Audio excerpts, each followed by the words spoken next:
دم باش تماشاوان هجا از صباح رشید از خلک ایرو هفوینا ارکجوار پیشکش کم مجرم ایرو لسر آسوین چرا سرکرنا کریزا سوریه و باندورا ناکوکین ایران و سعودیه لسر چرا سرکرنا کریزه میوان من الاستودیو دکتر رضوان بادینی مامستای زانینگه دکتر تب خیراتن سپاس دكتور امد بيشيد امد لسر كونغري الرياضي اف جوينا الاوبوزيسيون السوريه الى الرياضه شي بوين تفا جوينا تشوال بين جبو ابي كو جبو ديار كنا شان داك جبو حديثنا لقى الرجيم السوري بل هرتشتي كونغري رياضي او هفديتني رياضي انها حالي حاضر وقشتنا بارمانج وقت بجوك نتيجه اقو هي وقت رياض وقت جي چارە سەرکردنی ئەو دەستنیشانکردنا ئەم شاندەیە ئۆپۆزیسیۆنە سووری ئەو ئیرادە و ئارەزوویە ناونەتەوەی بوو پشتی هەفدیتنە ڤێنایە کێدووە و هەفدە وڵاتی زلهێز ئێگۆگ کێم زێدە باندۆراوان خورد بوو لەسەر ئەم بێژن کێشە و کریزە سووری ئەو وەک نەتیجاک وەک ئامانجێک هات دەستنیشانکردن حالي حاضر باوري عمد ديس كارجري وباندورا جهتنا زيادة آهنك هي لسر أم بيجن دس نشان كرنا ويشان دي أو شان داقو بحكومة سوري آقو بشار أسد بير دانو سندني بك جي مخابنية ديس أو كسن إيجو حتى دمك نزيك يعني لسر دو وقت بيجي شريطان لسر دو وريسان ديسن لسر زيدي ام بيجي مراهناتي وان لسر زيدي سيناريو كيبو برانياوان اون او كسانان انا مثلا دي بحث كرن رياض حجاب وقت شد بيجي منسقي و هيئه جو تشيبويه ام دزانن هناك هلوستوي هبون رياض حجاب كم زيدا حتى اجبروا له جنب بيجن وظيفه خوي وكسرك وزير سوريا ايجاران دفجه قريبهم لي ديس ان او داخوازي بنارتين اي اساسي داخوازي كنت بجد شنو دكتور داخواز جوهرتنا حقيقي بو ده حمى شورش جهاني دي شورش ايجو جوهرتنا جفاكي جوهرتنا ام بيجن ذهنيات ومنتاليتي جوهرتنا تشينيتي كلاس وطبقه شي دكن صدق وانا غان شي من شورش اكتور بو شورش فرنسي شورش مزن الدنيا دي باوري عم دي امجي عين دي سروير ديشن ويقونا عول او كسي ايجو جي بيشنجا بين قوسين او كسي خود بين الوقت بيشنجا جو ام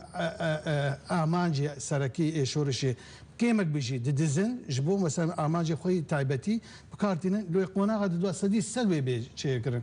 ام البندبن افقونا عول تشاواد برابه كرد برا بتايبتي ام وقت بيكاك مزن جي سوريا ان بدا قونا غاد دو بيجي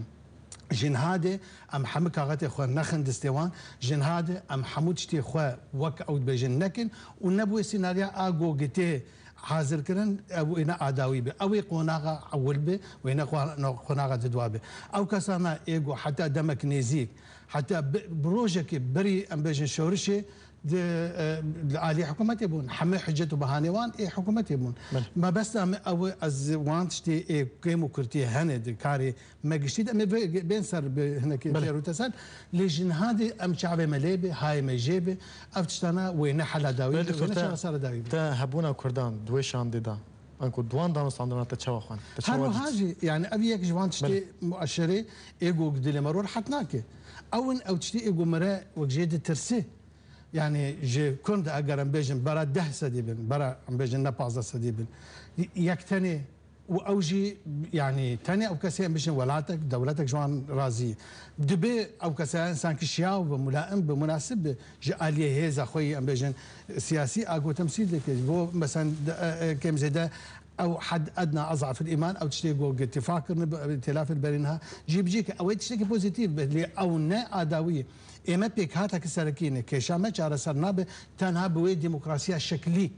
بوان داخوازي ائتلاف غيرو لسر ميداني حموكس نقاش ديك او انا كيمن جبومه وك من ملت في حريكين شي وكي شي وازي اي هرب شوك بيجي ما في چاره نوسي بيتقبل كره جالي ائتلاف يده جالي وشان داكو حكومه القسبك هر يعني اما نابي جو ناف حكومه هناك هبن ناف شان دا حكومه دا ام بيجن مناوانا بيجن هنا مبادره سوريه هنا پروين ابراهيم هنا نظام كيوكي ناب اما داخوازم وکوان بن جوان کمتر به او آستا پیشخستنا داخوازی کرده گرک جه لیکولینی به جه بدادشونی به جه لیگرینی به جه گفتگوی به همو وان کسی بجه هبونا کرده ناف شاندا اپوزیسیون سوریه تنش شکلیه بمید باوری انا بوی شکلی او هزا کرده گرانیاوان چند بو او آئیرو حکم دک بله يعني اون ايجو قريب شخص كيتني بنير بله هاجر ام بيجن امكانياتي وان قرانيا وان حلوستا وان هبونا وان صار عدي بشي وكيد تربى هالبيت بيترها بعد انا قبول كرن ام جبير انا كنجي قال لك هذي ايجو ديجي بكردا بقشتي ديجي كردا مثلا كاردكن زور لحردو طرفان شي حجته بهانه وان قال لك زور بداخل زور مخابن او جد جن وان انجامي اي داوي جوج او سر كوكن يعني ام بيجن شي اسلاميه متشدد بن إيه هنا ناف اوبوزيسيون دنه جبر جماره كسي ايجو تمثيل عسكر هذيك ناف شاندي تقريبا شل سدي هاجر نبيجي سدي به يعني كسي جو درن مفاوضات كن دام صندني ويبكن اون ايجو شر جوركرن اون ايجو عباسيه خلق دامزراند دناب داخوازي شورش ده اون ايجو شورش دزين اون ايجو بري شورش دان فان استانجان واون ايرو جين درن دخوازن بوي داخوازا وان تشتي او دخوازن جبو سوريا تبج او جروب ان تشك دار ودناف اوبوزيسيون دا ودناف شاندا دانستاندنا دا تمثيل شورش سوري ناكن مشكله دفي برس نموت يعني دي شورش الدنيا دي اواكي تيوريك بيجي مرة كان نمونه مزن للدنيا بقرا وقت نمونه برشافان مرة بيجي حقيقتك وكيل سوريا شيء نا استثناء نا اورتي اون او كسي ايجو باواكي دي بري شورش دان ريكدي اون اي اجا باري خو للشورش كرن لسر حم دروش ما سلوغان شورش كرن اون انا بوي هاوي شورش تمثيل دكن اون ايجو ندخستن امدي كم اوبوزيسيونا جو تشيبوش دربي سوريا اوبوزيسيونا سوري لا انطاليا هرديس تركيا بو ما خالك يشتبو هاجر جو حكومات بوخازي دانوسان دني بكي باواكي اشتانا كيشا سوريا قشتا هموان جارا سر بك ام جر حاضر بن ام درين نقرن جبوش قبل تقارب باواكي ام بيجي مدينه انا اشتانا جارا سر بك تبري خو بده تندو توجي اون او كسي ايجو تندو توجي خلقرن ودروس كرن وكرن وقت ريباز نهج دناف شورشا سوري اون ايرو نيفيه شورشا سوري تمسيدك شو بدست انين برسيار او كيبون ناس ناموان شبو شلو اف نهج خلق عندن وشلو ايرو بونن نونري شورشا سوري نونري شورشا سوري اب اواكي سروشتي بيدا من صار ميداني او انا خلقش ونازكن او ايرو ممتعضن جوان انجامي جار كاتاستروفي بجن مأساوية جار مزن جمارة بنابرن سوريا جمارة كذا بحراد صار برافان مرنة وبيسر وبرمانة جمارة إيجو برشين إيرو المضايا أو جياجة نبخون أوانان إيجو وقت بيجي أو ريجرتن إيروجي وان حمد روش ميخو وان خيالي خوي وان تشتي خوي إيجو جهيش في دا ملت سوريا تنبو اوان تيهرن بحكومات الريد دكتور تا هبونا انجمن اجتماعي كرد سوريا دناف وشان دا ترخنا كرت بجي هبونا وكيما جرك انجمن تشي بكريا بنريناتا باوري عمد برين ها هناك زو كاغات اخوه تسليم ائتلاف فكر باوري عمد ببي قيد والشرط تقريبا او او مذكرات ائتلاف زور ضعيفه او نكا جبن دركب جبرتشي او بوي شرطي بوان شازة خالان كترنا بتلافي ايرو قابا بيجنا ويتلاف بيج بابا تشلو هون هاتن بشي شرطي هون هاتن بتش هلو مرجي هون هاتن ما هون ورقرتن ان كان كاسي وخصن ناف هي اساسي كان دقجي ام بيجن ايروجي نونريوان دي ناف شانداغو بحكومه الردان سنتنابك يعني او تنما كارجي فكر اگر تقبول كر او شرطيوان معنا خوتي قبول بك شرطيواني قشتيش وما ترسيجي او سبد انجام داوود بدانو سندنا بحكومه الرجي ديس اوبن يعني او ما ترسيا ايرو هي جيفان شوازي مقاربات مي هنت شيدبم ام لقالك جهاده سيستم لوازن برين ها جارك ديس منو تلفيدا ابو ميفانه ديس بحسب مساله كر امنا مساله ديفروشن تشتي قناي كرن امش خلقت خوازن ام دبيجن يعني ديناميكيتك نهد نافان هيزه ما يسر اكيد بيويست او كسان الخوام مراجعه بكن رايه كسم بسبور راسن اكاديميسيان او كسي بي تحزبنا وقت بيجي دور اخوتني سدي بيسي زاويه گوشك تانك تماشا دكم او كسانا بين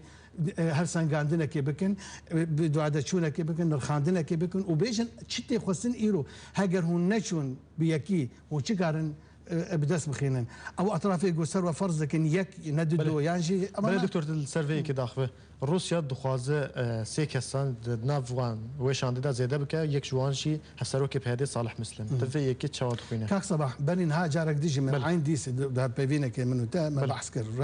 روسيا كسك يجبوه كارت نكر بله او انا هاتي بي اراضي ما باراده ما باراده قال لك بجن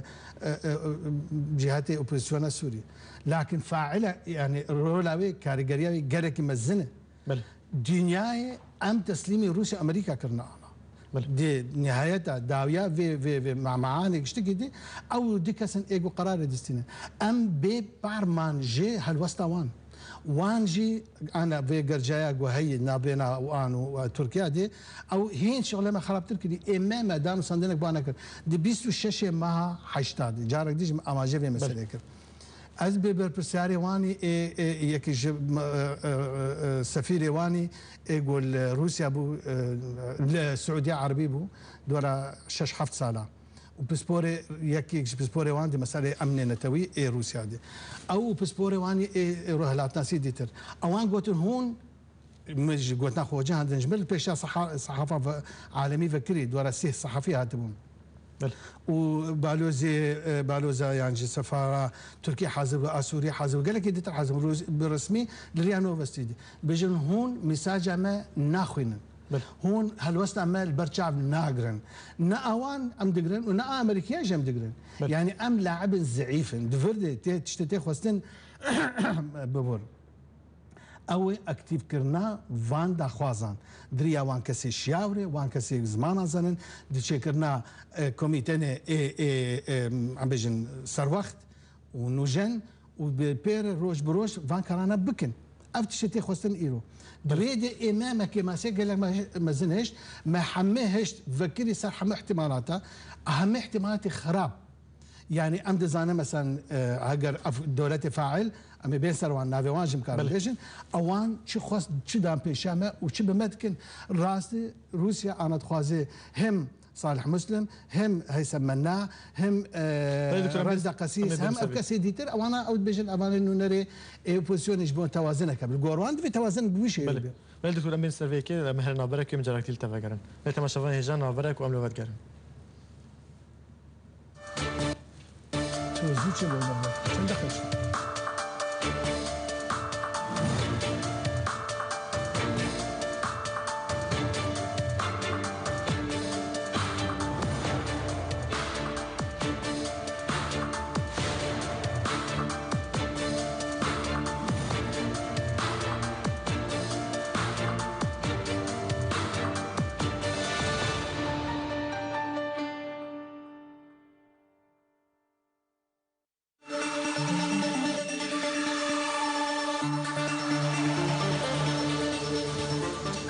ما شافان هجام جاردي الميفاني خوا دكتور رضوان باديني ما مستعيز عن جهه ودقرن دكتور جاردي تبخير هاته دكتور روسيا برشد خوازوا كساد باش دارنا اوبسيون سوريا بتشتكي نورمال كصباح اولات الدنيا ايجو مان وقت بجنا شار نكاري من شار سريكي شكيشا سوري ببينن تسليمي دي دولتي زي الهيزي مازن كرون ام انا قدر ما شار سريا داهاتوا ما دسي با حد دولتي مازن دي او انا دخوازم بوي هاوي دانو سندني بكن جو جمارك جوان كسي ايجو نزيكي خطا واني سياسيين نزيكي ربازا واني سياسيين وان بشن وكشان دا اوبوزيسيون بتشكل نورمال حركه دخوازم بجن وكسي ايج نزيكي خوا جبو ويجي قال لك بين قوسين مصروف كرن كار كرن خلق شاندن جمخا ميفانتيا وان كرن وبوار دانو سندنن ابا لي تشتي كيم او ايما لحرد جياجي بالانسي متنا بل جبرتش جبر نبونا سياستك نوجن سياستك لسر بيه خبي سياستك وحرتش ببين وكهي سياستك انتينا وي بشغله حمدشتي كارب بخين وان شتي جوان ولا تاتين وكارب جي مساج خو بگين وان افاياجي نايكرم بخستنك تاني خستن افاياتي خستن تيكرن دريا امبيجن دزگين علمي زانستي اكاديمي دزگين جو لسر في بابتي بسكنن بلا انجريك تانغ وتسك او كاربن رين نشان بدن لحمو دنيا دي او نتن شورجگر يعني جي ام بيجن تشالك فاني ايجو باواكي ميكانيكي ناف خبات دن تشتا جيب جيدكن هاجر اهتداء اكواني معرفي زيدنا به هاجر ري خوش كرنك نظري تيوري نبه هاجر بدو هذا تشون واستبيانات وفكرك حزرك بيشكتي نبه او هاي برخو نبينن اما ايرو چند دزگاه می ام بيجن علمي هنا ايجو بروجا تقديم دكن بيشكش دكن لحم باراند بواري عسكري لبواري ابوري لبواري دبلوماسي لبواري تنظيمي لحم باراند چند منظمات مهن اي هنا او چالاكواني مدرسين اوانا تيرين ناكني اما برين هاج دمكي ما او كريزي قشتي عام ايجو وقت بيجي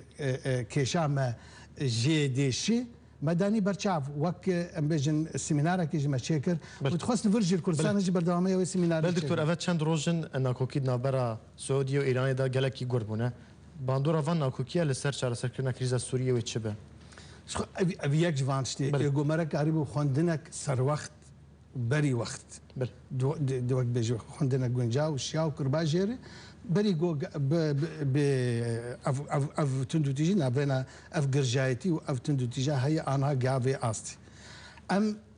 حردو جي وقت دولاتي زور خدي بان دورن بل وحركه جي بنينها من يك ديار ايران بيجري رجيم السوري دكا وسعودي جي بيجري بروبن انا كسك بيناران تي شاشنابن حلزان كي باش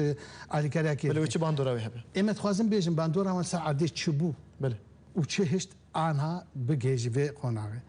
اوان حتى مثلا يكبو يكي كردو ناوشا لازقي برينها من اوديت ليفل كردستاني بل دقوت نافي بريغادا وان نافي او كتيبه وان الشر حمزه عبد المطلب بل جي برسيتش ام نافا شب بيوندي هي بوا شي يعني تشتكي حيثياتي فينا نافي وشكو اني